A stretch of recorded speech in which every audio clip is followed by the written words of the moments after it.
샬롬 반갑습니다. 오늘 본문 말씀 고린도전서 11장 2절에서 10절 말씀입니다.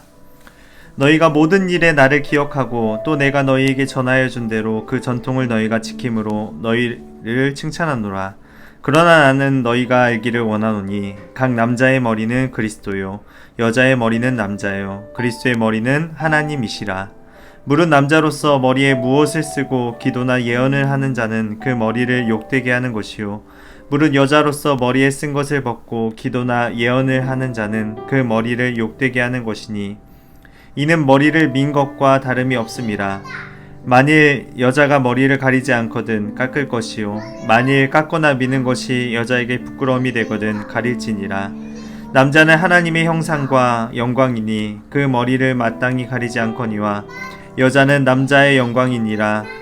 남자가 여자에게서 난 것이 아니요 여자가 남자에게서 났으며 또 남자가 여자를 위하여 지음을 받지 아니하고 여자가 남자를 위하여 지음을 받은 것이니 그러므로 여자는 천사들로 말미암아 권세 아래에 있는 표를 그 머리 위에 둘지니라.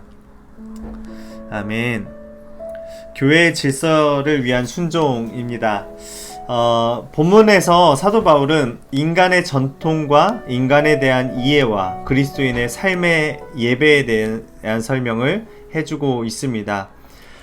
이 당시의 일반적인 전통에서 남자들은 머리에 무엇인가를 쓰지 않고 예배드렸으며 여자들은 결혼했을 경우에는 머리에 수건 등을 쓰는 것을 예의이고 관습이었습니다. 그런데 교회 안에 예배드릴 때 일부 남자들은 우상 숭배하는 제사장들처럼 머리에 모자 같은 것들을 쓰거나 결혼한 여자들은 또 머리에 아무것도 쓰지 않고 미혼인 것처럼 수건을 벗고서 예배를 드리는 경우가 있었습니다.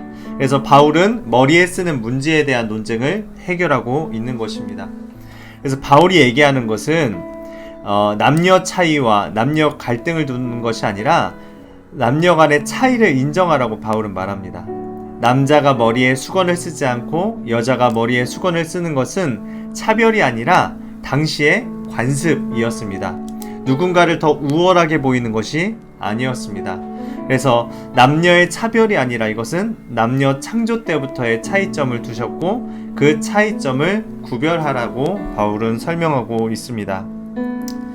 그리고 남자가 하나님의 영광을 나타내고 여자가 남자, 즉 남편의 영광을 나타내는 것과 같이 하나님께서는 정하신 질서가 있으므로 그 질서에 따라 예배하고 삶을 살아갈 것을 가르치고 있습니다.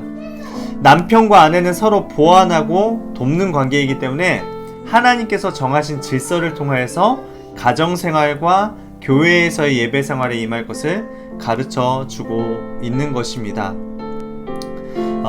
바울은 자신만을 생각하지 말고 서로를 높여주는 관계로 살아가라고 강조합니다. 남자는 자신만을 위해 사는 존재가 아니라 7절 말씀에 남자는 하나님의 형상과 영광이니 그 머리를 마땅히 가리지 않고 여자는 남자의 영광이니라 라고 합니다. 여자 또한 남자, 즉 남편의 영광을 나타내기 위해서 살 것을 명령합니다. 결국 아내가 남편의 영광을 나타내지 못하면, 즉 존중하지 못한다면 남편 역시 하나님의 영광을 나타내지 못합니다. 그래서 아내로부터 이 하나님의 영광을 시작한다는 의미로도 해석할 수 있습니다. 아내와 어머니의 기도가 가정을 세웁니다. 새벽에 나와서 기도하는 우리 권사님들, 집사님들이 그 기도로 교회가 성장할 수 있습니다. 남편과 아내의 우선순위에 대한 문제가 아니라 모두가 공평하고 동등하다는 의미이며 서로 나뉘어질 수 없다는 연결된 존재라는 의미입니다. 그것이 바로 예수 그리스도를 통해서 이 그리스도의 몸된 공동체가 바로 세워질 수가 있는 것입니다. 바울은 예배 복장에 대해 남자와 여자가 어떻게 달라야 한다고 설명합니까? 예배 복장, 남자는 머리를 가리지 않고 여자는 머리를 가려야 한다. 당시의 관습이었습니다. 바울은 여자의 머리 위에 무엇을 두라고 명령합니까?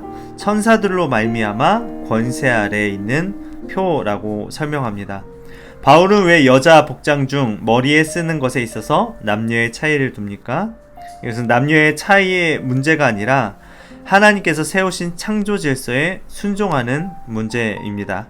질서와 덕을 바르게 세우기 위해서 그렇게 한다는 것입니다.